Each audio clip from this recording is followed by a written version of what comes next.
In 1959, myself and my father went to have Yechidus because it was my bar mitzvah with the rebbe. It was a terrifying experience, to tell the truth. Being the last of the great students that I was, I said, the rebbe's going to ask me what I'm learning. And I'm thinking, Rebbe, I got a pretty good jump shot, but that's about it. So I learned one Mishna, and I said, I'm going to know that Mishna, and that's the Mishna I'm going to hang my hat on. So we come into the Rebbe, and my father, being shtickle Hasidish, because they said you don't shake the hands of the Rebbe, it's a whole thing, and I'm saying, what if he gives? And I'm terrified. The Rebbe says to my father, sit down. He shakes his hand. My father said in Europe, when he went to a Rebbe, he kissed the Rebbe's hand. Lahavdil, so I'm sitting, and the Rebbe says to me, what language would you like to speak in? My Yiddish was a lot better. I said, I'll speak in Yiddish. So we're talking, nothing. Wow, where do you want to go? He asked me only on that Mishnah. No. Only that Mishnah. No. And I'm living proof, the Rebbe has Ruach HaKodesh.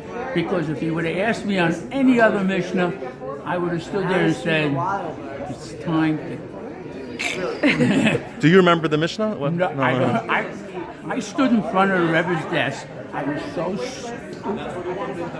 My knees were knocking, and you could hear the noise.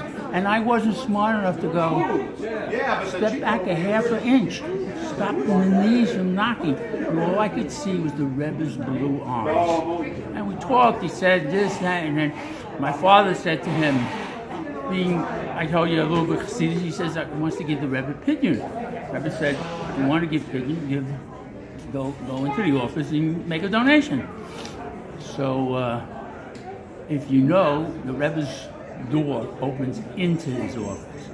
So we start walking back, and we get to the door. So, me being the intellectual giant, I turn to open the door. My father grabbed my arm. I thought I would be called lefty for the rest of my life. He says, from the Rebbe. I said to myself, how do we get out of here? So we fumbled for the door and went like this and came like this. And that's my Rebbe story. It was written up in one of the magazines. They wanted to videotape me, and I just... Now we did. That was amazing. And that my kids and my grandkids